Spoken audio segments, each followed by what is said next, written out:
राम सीता राम राम राम सीता राम राम राम सीता राम राम राम सीता राम चरण रति मोरे सीता राम चरण रति मोरे अनुदिन बढ़ऊ अनुग्रह तोरे अनुदिन बढ़ऊ अनुग्रह तोरे जेहि विधिनाथ होए हित मोरा जेहि विधिनाथ होए हित मोरा करहूँ सुबेगी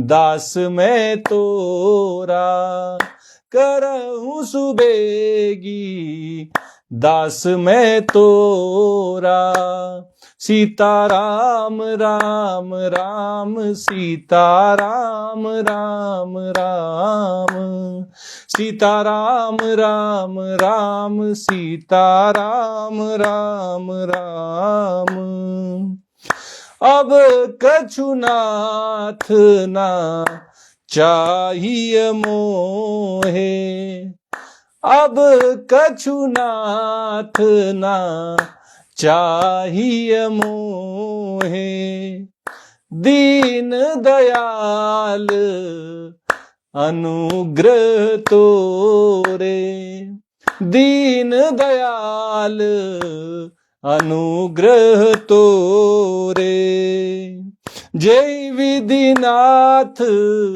होए हित मोरा जय विधिनाथ होए हित मोरा करहूँ सुबेगी दास मैं तोरा करहूँ सुबेगी दास मैं तोरा सीता राम राम राम सीता राम राम राम सीता राम राम राम सीता राम राम राम सीता राम राम राम सीता राम राम राम। जय श्री कृष्णा।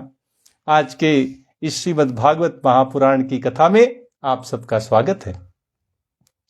कल हम जब श्रीमद् भागवत महात्म्य की कथा कह रहे थे तो सूत जी महाराज शौनक ऋषि से कह रहे थे कि जो पुरुष नियम पूर्वक इस कथा को भक्ति भाव से श्रवण करता है, शुद्ध अंतःकरण वाले भगवत भक्तों के सामने इसको सुनाता है, वे दोनों ही इस कथा का यथार्थ फल पाते हैं। उनके लिए इस त्रिलोकी में कुछ भी असाध्य नहीं रह जाता। इस तरह श्रीमद् भागवत जी के महात्म्य की कथा समाप्त हो गई थी। आज से हम श्रीमद् भागवत महापुराण के प्रथम स्कंद की कथा सुनेंगे। ओम तत्सत। श्री गणेशाय नमः। श्रीमद् भागवत महापुराणम प्रथमः स्कंधः अथ प्रथमोऽध्यायः। श्री सूत जी से शौनक आदि ऋषियों का प्रश्न। यहां से श्रीमद् भागवत महापुराण का प्रारंभ होता है। 12 स्कंदों का ये महापुराण प्रथम स्कंद के प्रथम अध्याय में श्री सूत जी से जो शौनक आदि ऋषि प्रश्न करते हैं उससे इसकी शुरुआत होती है। ओम तत्सत ये कहकर श्रीमद् भागवत महापुराण की शुरुआत हुई है। ये तीनों ही भगवान को लक्षित करके कहे जाते हैं, भगवान को लक्ष्य बनाकर ये तीनों शब्द प्रयोग में लाए जाते हैं। ओम हम सब जानते हैं प्रणवाक्षर के मध्य ये तीनों एका ब्रह्मा विष्णु और महेश ये तीनों ओम अक्षर के मध्य में समाये होते हैं। तत् वो भगवान के लिए इशारा करता है कि वो परमपिता परमेश्वर भगवान श्री कृष्ण, इसलिए उन्हें तत् कहते हैं। और सत जो सच्चिदानंद हैं, सच्चिदानंद घन हैं, वे परमात्मा सत कहकर संबोधित किए जाते हैं। उनसे जो भी चीज संबंधित होती है वो सब सत हो जाती है, चाहे वो सतगुण हो, चाहे वो सत विचार हो, जो भी भगवान से हमारा संबंध जोड़ दे, वे सारे के सारे सत्य कहलाते हैं। भगवान को ही लक्ष्य बनाकर वे प्रयोग में लाए जाते हैं। प्रथम स्कंद का जो मंगलाचरण है उसको कहते हुए इस प्रथम स्कंद की शुरुआत होती है।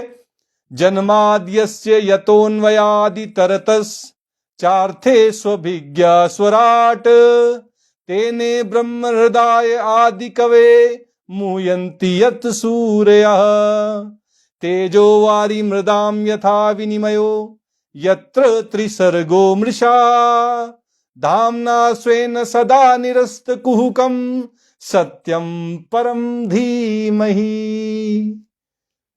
ये मंगलाचरण का प्रथम श्लोक है।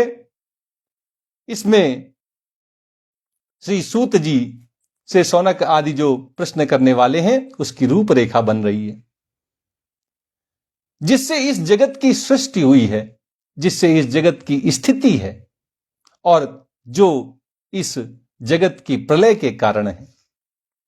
सृष्टि स्थिति और प्रलय जिनके कारण होते हैं, क्योंकि वह सभी सदरूप पदार्थों में अनुगत है और असत पदार्थों से पृथक है।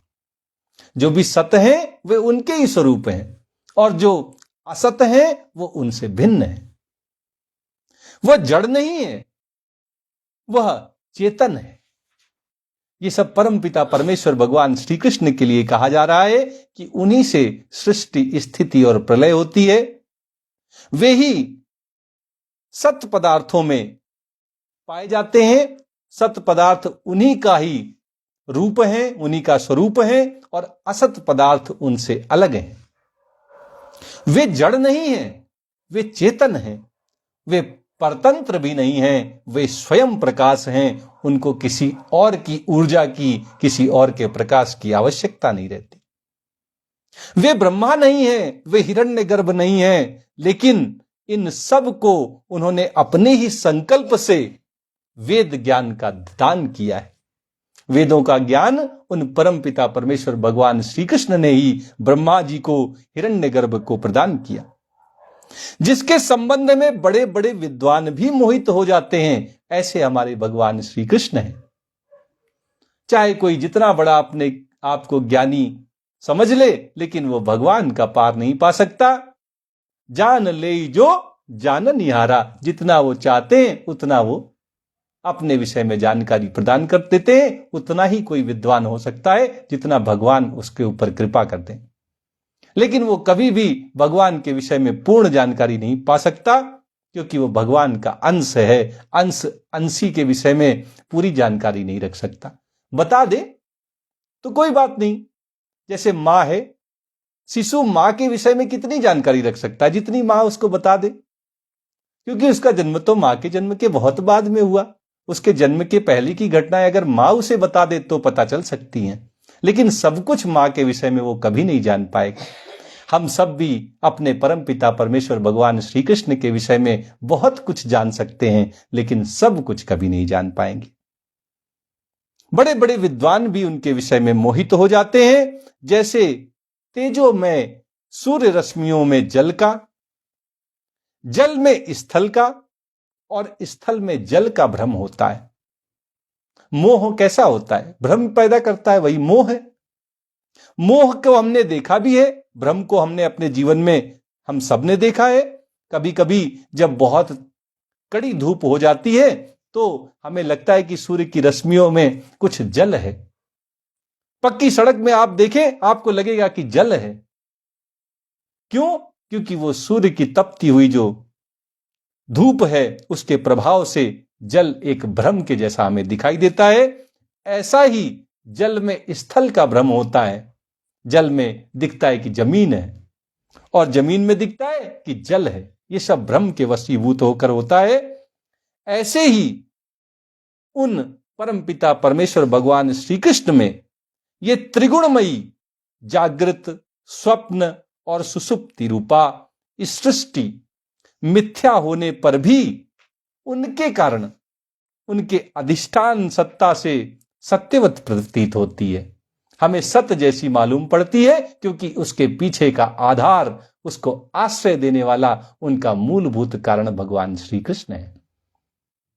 इसलिए वो सत्य मालूम पड़ती है, अन्यथा वो मिथ्या ही है। ये जागृत, स्वप्न और सुषुप्ति, ये तीनों अवस्थाएं मिथ्या ही हैं।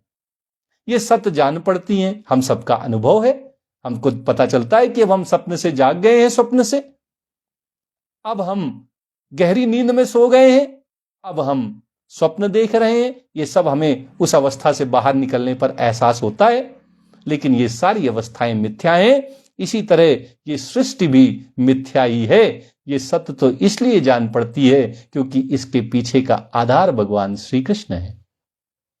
वे सत्य हैं, इसलिए उनके अधिष्ठान होने के कारण सब कुछ सत्य दिखाई देता है। अपनी स्वयं प्रकाश ज्योति से सर्वदा और सर्वथा माया और माया कार्य से भगवान श्री कृष्ण पूर्णतः मुक्त रहते हैं और परम सत्य रूप परमात्मा जो हैं, ऐसे उनका हम ध्यान करते हैं।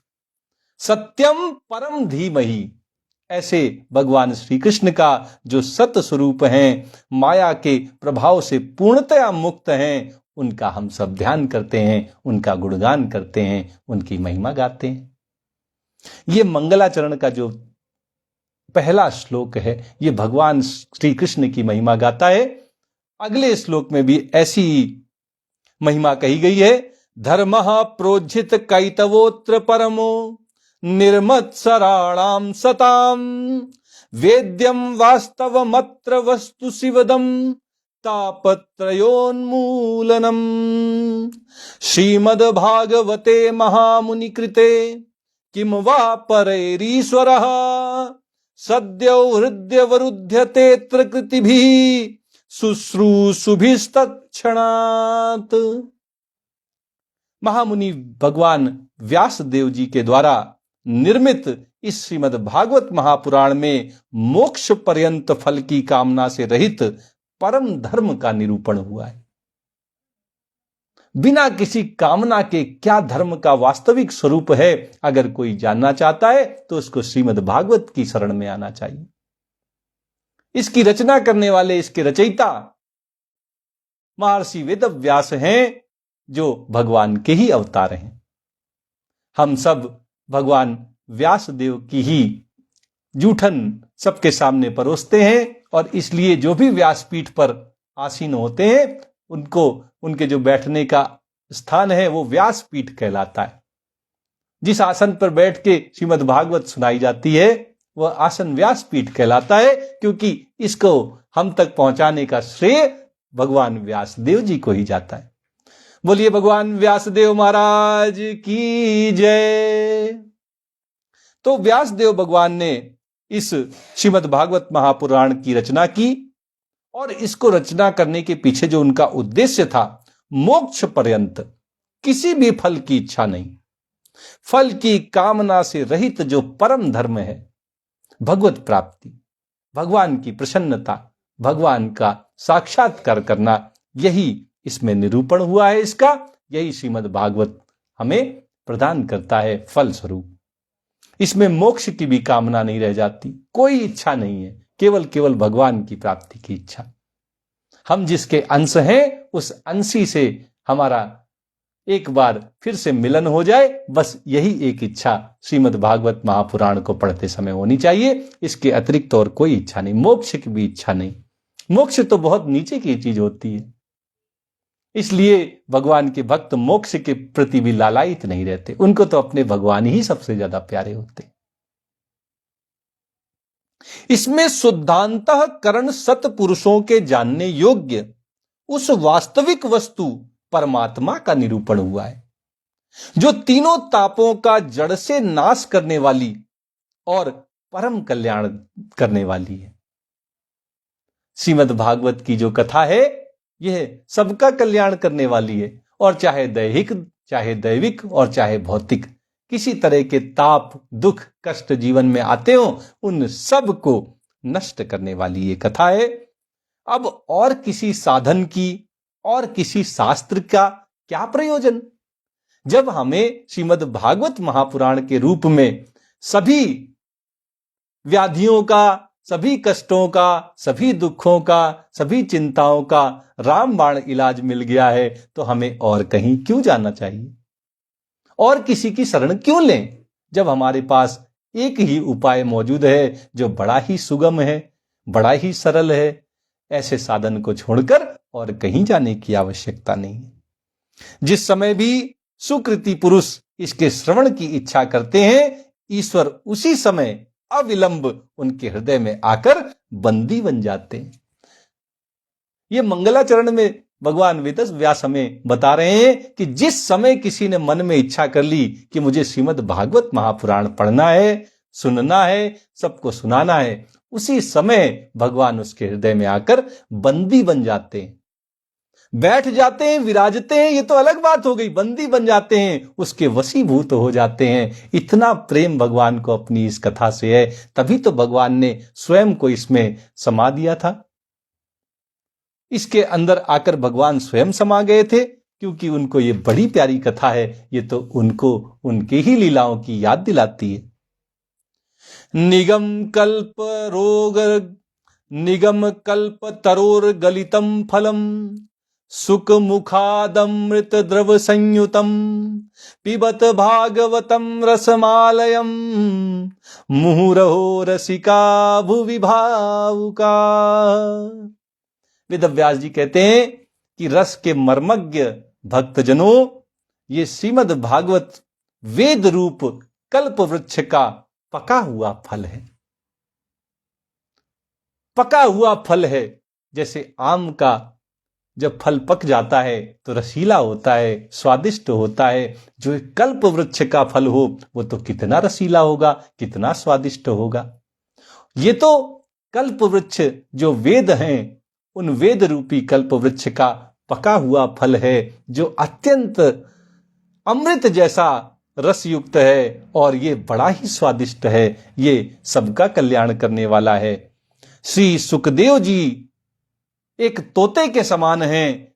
उनके मुख से इसका संबंध हो जाने से यह परमानंद रूपी सुधा से परिपूर्ण हो गया है। वैसे तो आम के फल बड़े रसीले होते हैं, स्वादिष्ट भी होते हैं, लेकिन अगर तोता उसको काट दे तो उसमें कुछ अलग ही स्वाद आ जाता है। उसके रस में कुछ अमूलचूल परिवर्तन हो जाता है। अत्यंत स्वादिष्ट वो फल होता है जिसको तोता मुंह मार देता है। इस श्रीमद् भागवत रूपी पके हुए फल को श्री सुखदेव जी रूपी तोते ने चखा है। उनके मुख का स्पर्श मात्र हो जाने से इसमें 4 चांद लग गए हैं। ये परमानंदमयी सुधा से परिपूर्ण हो गया है। इस फल में छिलका भी नहीं है, गुठली भी नहीं है, इसका कोई त्याज्य अंश तनिक भी नहीं है। हम आम खाने जाते हैं तो उसमें गुठली होती है, छिलका भी होता है, लेकिन ये भागवत रूपी ऐसा पका हुआ कल्प वृक्ष का फल है कि ना इसमें गुठली है, ना इसमें छिलका है। इसमें तो सब आनंद से भर देने वाला रस ही रस है, स्वाद ही स्वाद है। इसमें कुछ भी ऐसा नहीं है जो त्यागा जा सके, जो त्याज्य हो। यह मूर्तिमान रस है, भगवान की साक्षात वांगमयी मूर्ति है। जब तक शरीर में चेतना रहे, वेदव्यास जी अपने मंगलाचरण में कहते हैं, जब तक शरीर में चेतना रहे तब तक इस दिव्य भगवत रस का निरंतर बार बार पान करते रहो। ये पृथ्वी पर ही सुलभ है, ये और कहीं नहीं मिलने वाला, ये पृथ्वी पर ही संभव है। बड़ी आसानी से परोसा जा रहा है भारतवर्ष में, और जहां जहां भी कथा के वाचक पहुंच जाए वहां वहां तक पहुंच रहा है।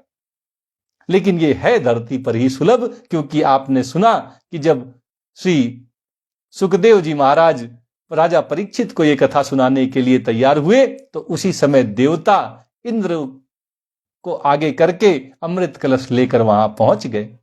वो चाहते थे कि सुखदेव जी महाराज कथा सुना दें देवताओं को और अमृत का कलश दे दे राजा परीक्षित को।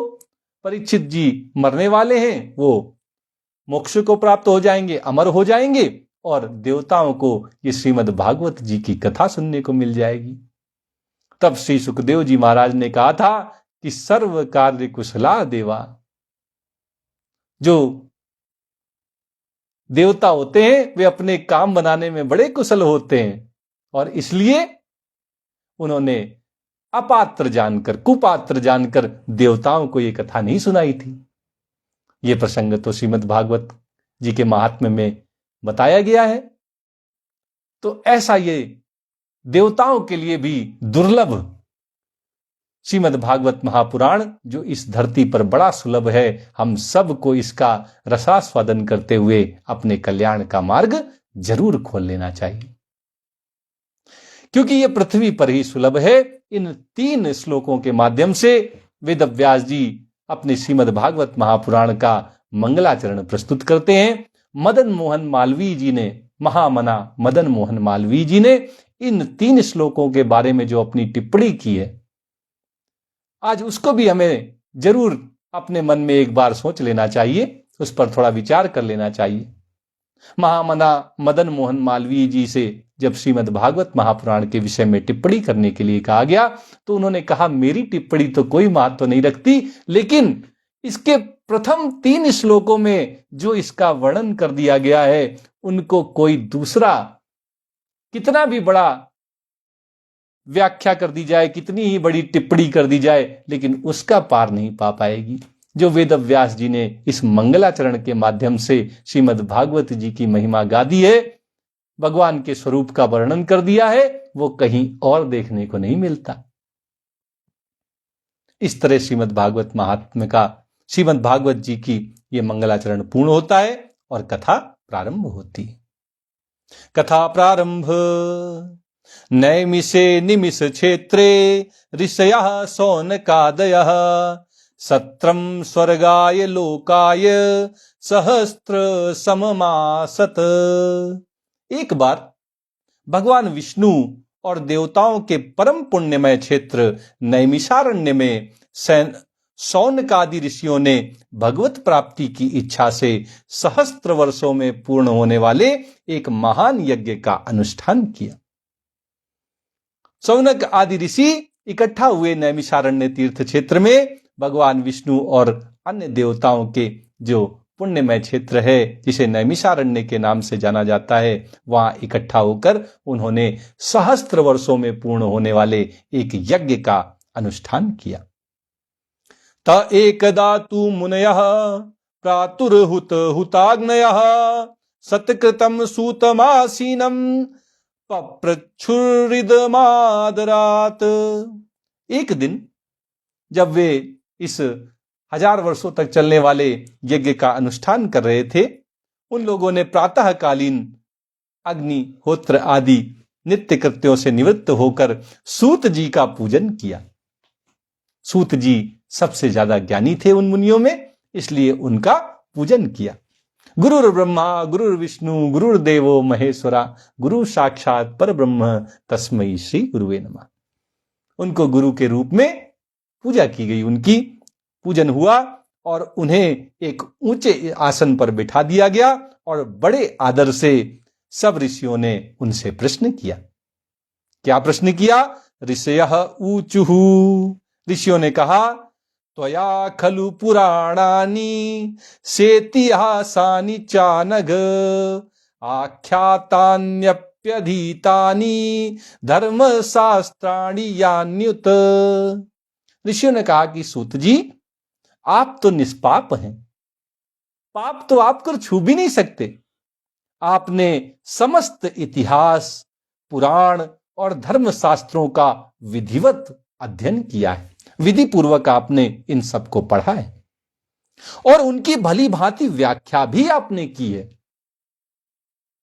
यानि वेद विदाम श्रेष्ठो भगवान बादरायणः अन्ये च मुनयः सूत परावर विदो विदुः।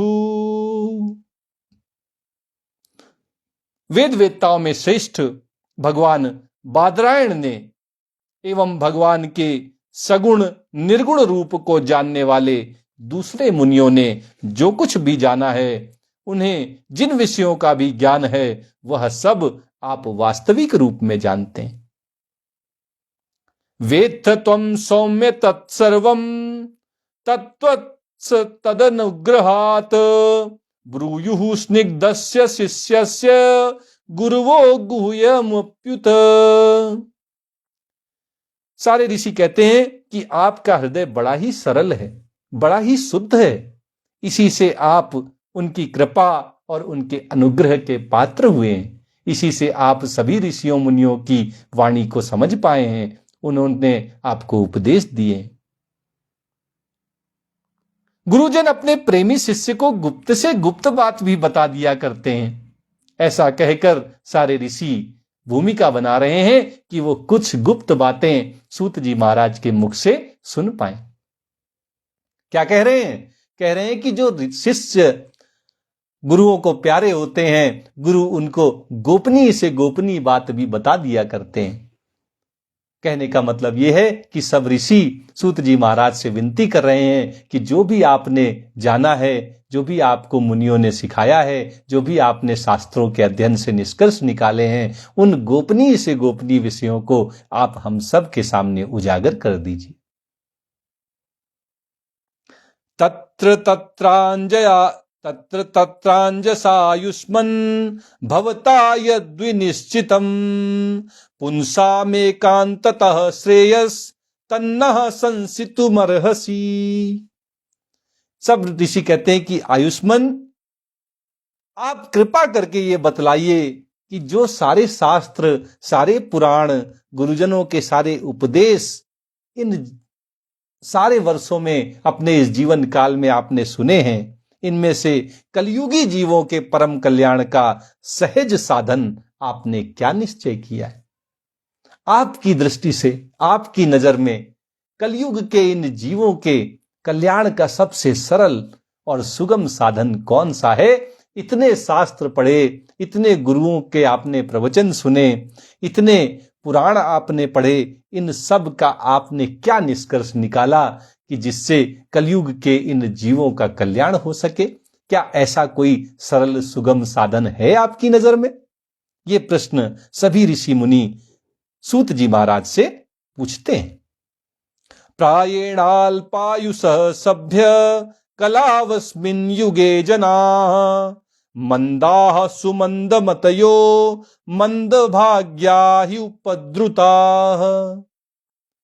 सब ऋषि मुनि सूत जी महाराज से कहते हैं कि आप संत समाज के भूषण हैं, संतों में आप ही सर्वश्रेष्ठ हैं।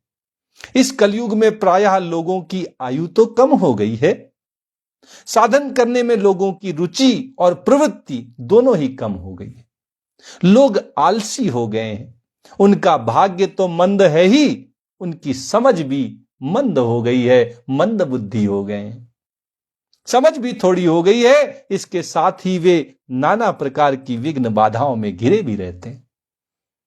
उनके जीवन में कुछ ना कुछ उथल पुथल चलती रहती है। सब ऋषि मुनि कलयुग के जीवों के विषय में ये सारी जानकारी सूत जी महाराज को दे रहे हैं। कहते हैं, भूरीणि भूरि कर्माणि श्रोतव्यानि विभागशः अतः साधोत्र यत्सारं समुद्धृत्य मनीषया ब्रूहिणः श्रद्धानानां येनात्मा संप्रसीदति। सारे ऋषि मुनि कहते हैं कि सूत जी महाराज, शास्त्र तो बहुत से हैं और उनमें कोई एक निश्चित साधन भी नहीं बताया गया है। हर शास्त्र में कुछ नया साधन बता दिया जाता है और उन साधनों में भी अनेक प्रकार के कर्मों का वर्णन है और साथ ही साथ वे साधन, वे शास्त्र, वे कर्म इतने बड़े हैं कि उनका एक अंश सुनना भी कठिन हो गया है। सब तो अपने अपने कार्यों में व्यस्त हैं, सांसारिकता में रचे बसे हुए हैं, मोबाइल चलाने से फुर्सत नहीं है। ऐसे में कैसे शास्त्र को कोई पढ़ेगा? इतने बड़े बड़े शास्त्र लिख दिए गए हैं, इतने गुड़ गुड़ विषय उनमें समझा दिए गए हैं, कैसे किसी की समझ में आएंगे? उनका एक अंश सुनना भी कठिन है। आप तो परोपकारी हैं हे ऋषि मुनि, हे सूत जी महाराज, आप तो सबके ऊपर परोपकार करने वाले हैं।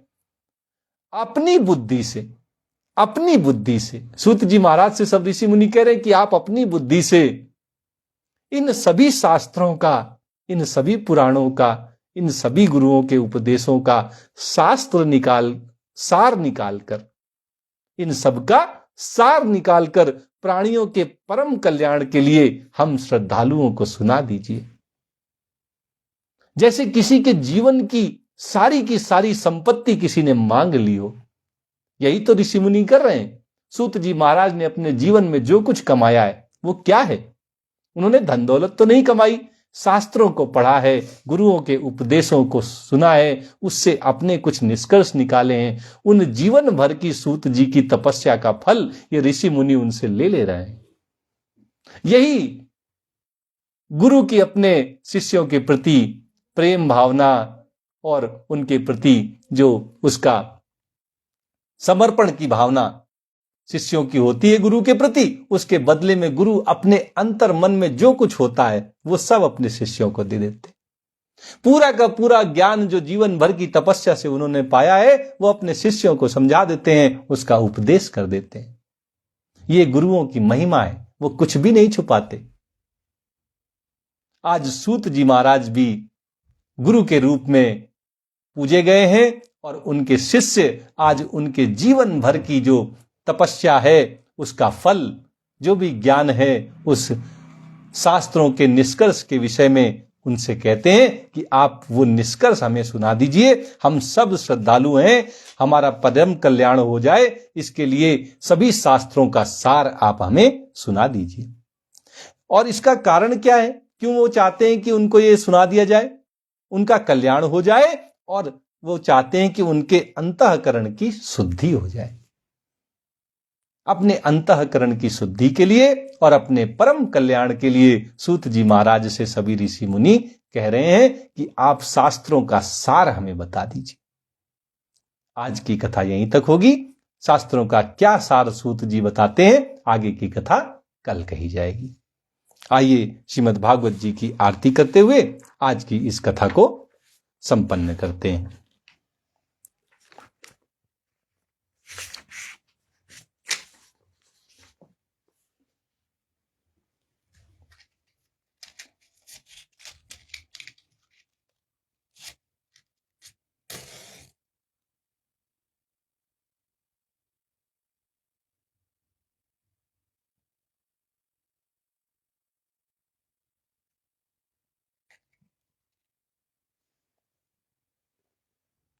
श्री भागवत भगवान की है आरती, पापियों को पाप से है तारती। श्री भागवत भगवान की है आरती, पापियों को पाप से है तारती।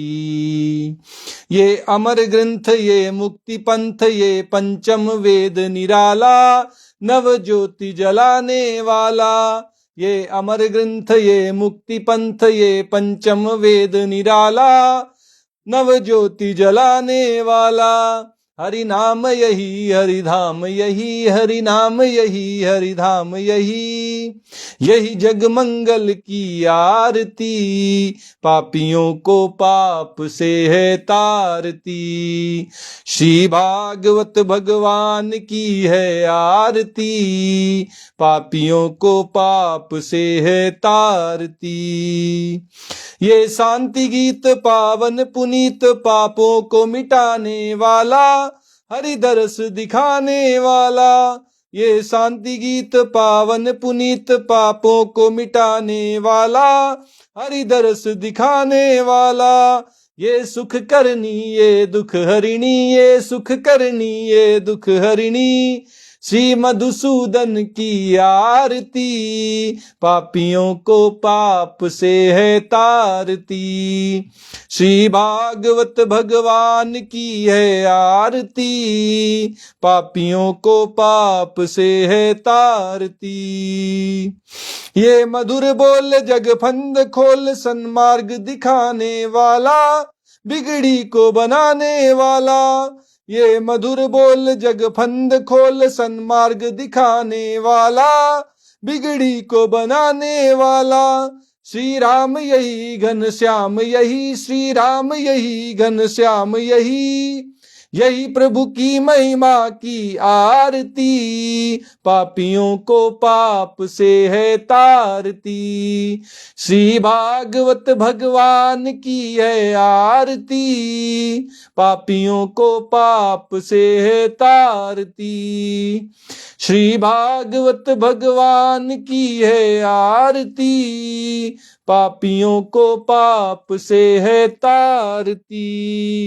प्रेम से बोलिए वृंदावन बिहारी लाल की जय, राधा रमण सरकार की जय, राधा वल्लभ लाल की जय। जय श्री कृष्णा, जय श्री कृष्ण।